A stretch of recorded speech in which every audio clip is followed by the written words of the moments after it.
And welcome back to coverage here of the new Capenna Championship. Marshall Sutcliffe with Paul Cheon. Thanks so much for joining us.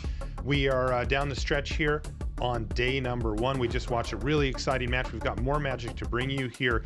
This one is between our two undefeated players, or two of our undefeated players. David Inglis is 6-0, so is Karl Sarap.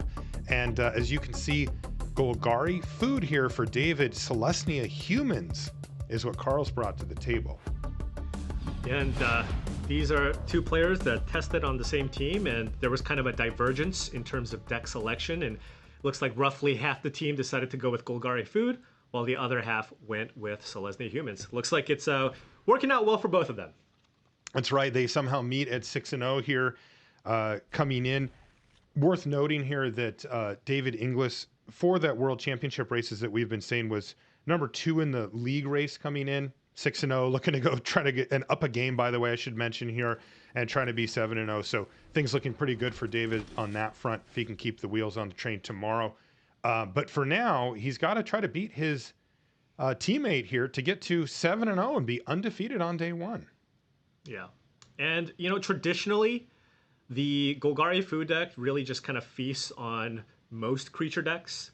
Now, Yes. in terms of kind of I think just the consensus best just full-on aggressive deck in the format, that likely does go to the humans deck. So it is possible to kind of overrun people with the human strategy. However, I mean, just the combination of cat oven, right? I don't care how big you make one of your creatures. Right. I can chump for days. I just need to survive until I can get a big meat hook massacre onto the battlefield. And that usually will be good enough to kind of seal it away. And you can see some of the strategies here for David. He's got Bone Shards, Fatal Push, Cauldron Familiar, all at the ready here. It looks like he's decided to just take some damage and either reserve Fatal Push for something better than Sentinel or wait until he, well, here we go. Here comes Thalia, Guardian of Thraben. That's going to force the issue. He also may have been just thinking, well, I'd rather pay and not let you get your card. But as it stands, he's going to have to not pay, let him get his card, because Thalia will put a huge dent in those plans if he lets that go. Yeah.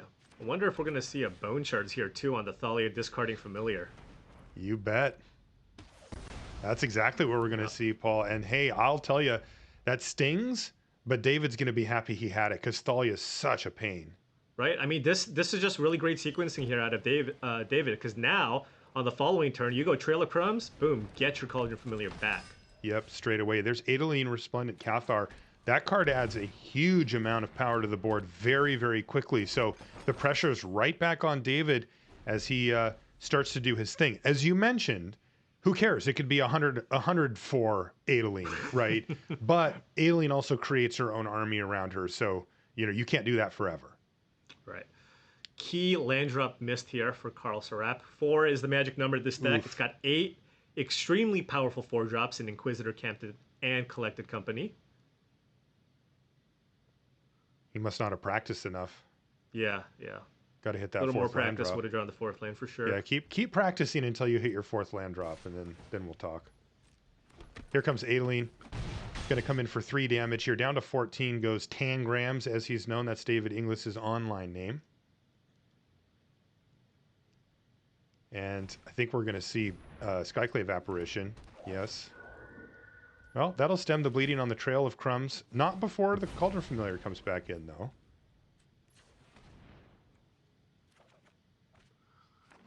Nice little 1-2 punch there. The Cursebound Witch with the Deadly Dispute. You see the Meat Hook Massacre looming in hand here for David as well. You said that a lot of times they'll survive for a while and then clean up all the little creatures with the Meat Hook Massacre. That does seem to be the plan here for David. Right, because now we're likely going to be on chump block duty, cast Deadly Dispute, sacrifice the Cursebound Witch. That'll give you access to 5 mana, as you will have a treasure in play, and likely to find a mana source here off the Deadly Dispute. So that'll set you up nicely for a Meat Hook Massacre for 4. It's going to force the issue here. Skyclave Apparition number 2 hitting the battlefield. That's going to target the Cursebound Witch. Easiest will- Deadly Dispute, probably. Does look like it's going to prompt it. I suppose he could do it with the Familiar as well if he really wanted. I guess the upside of choosing to deadly dispute the Cauldron Familiar instead is that when you do go for the Meathook Massacre for 4, you will have a 1/1 and a 2/2 in play, right? As you will kill the Skyclave Apparition. But I think the value from the Cursebound Witch, just the upside of being able to find another cat or an oven off of that, Oh boy. likely too strong. Speaking of, there's 2 copies of Witch's Oven now. Yeah. And remember, that cat is going to be in the yard, but it'll be pretty safe in that graveyard. And there's that land that you mentioned as well, Paul. And here comes the massacre. Kaboom. What a brutality. Such a beating here. Now, Karl Sarap has a lot of good action going on in hand, but this is just huge here for David. He's going to actually have a decent board state here with his 2/2 and the Meathook Massacre, 5 lands and double Witch's Oven and best bingo. possible draw Trail here. of Crumbs off the top of the library for Oh my. David. Now he knows that there's going to be a collected company coming here. There's no way with 4 cards in hand after a missed land drop that Carl's just like, yeah, I got nothing. Go ahead. Oh my goodness. Doesn't I mean, change to his be play. fair, David had some other options there. He could have gotten the Lurrus back, right, and then just kind of slowly develop. But I mean, this was such a great draw here for Inglis. Oh no! Only 2 mana off of a collected company for Thalia, and it's right after he put Trail of Crumbs on the stack. Jeez. Ugh. That is not where you want to be if you're Carl. Feeling like this is the curse of being on the feature match, right? We saw Simon Nielsen earlier totally whiff off the collected company. Well, like I said, he should have practiced. Yeah. I mean, David practiced, right? He ripped Trail of Crumbs right off the top. He's been practicing really hard. He knew what he needed. Really hard. Yeah. Visualized the outcome. So now what for Carl? Like, is there any way through this combo now with double Witch's Oven, Cauldron Familiar, Trail of Crumbs?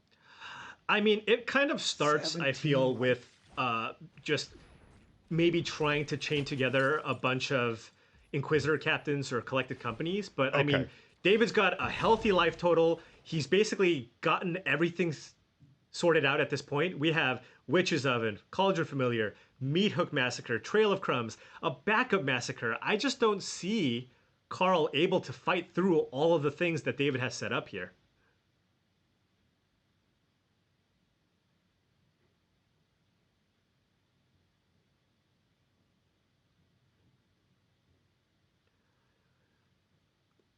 I mean, and the thing that you see with the food deck is when you do kind of get this combo going with Massacre Oven, you don't need to attack, right? No, you not just at drain them all. out.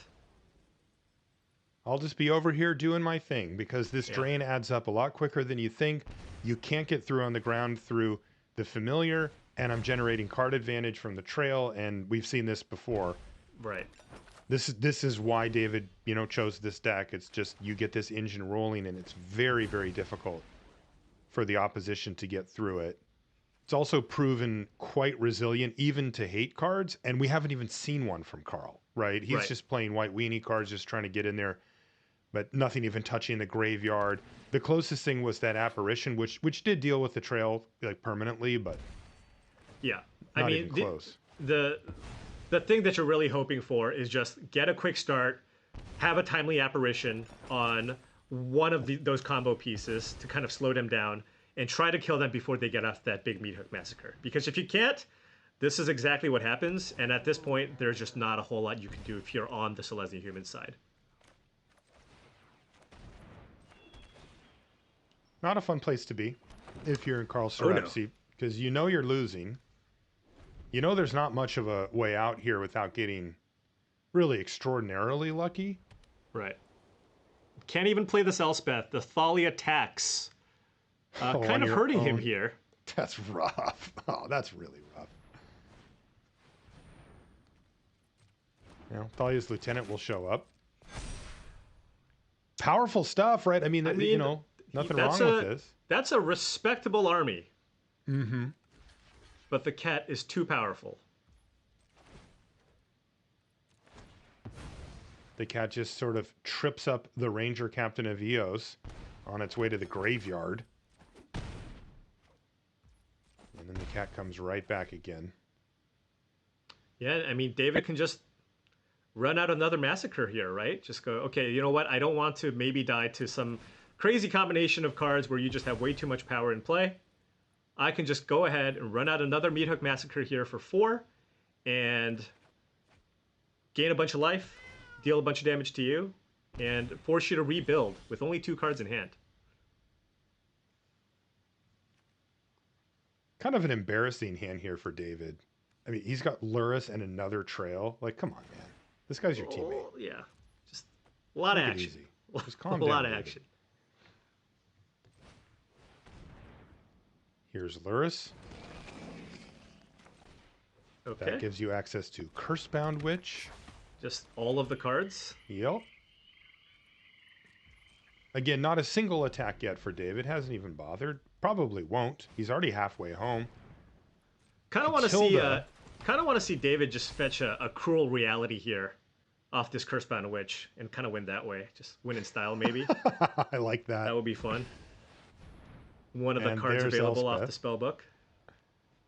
16 life here for David, even though he is facing down an Elspeth Resplendent. Point me towards the But again, I'm ready. Lifelink doesn't get it done either, and Elspeth doesn't give trample. You can give flying though, You can. so that'll at least put some pressure.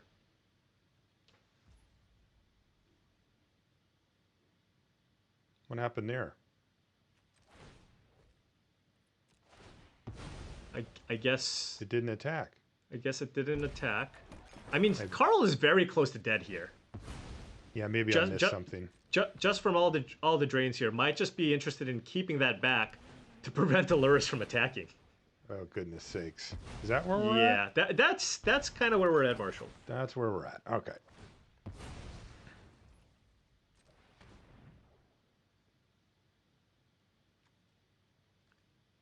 David's basically drawing his deck at this point, Wow.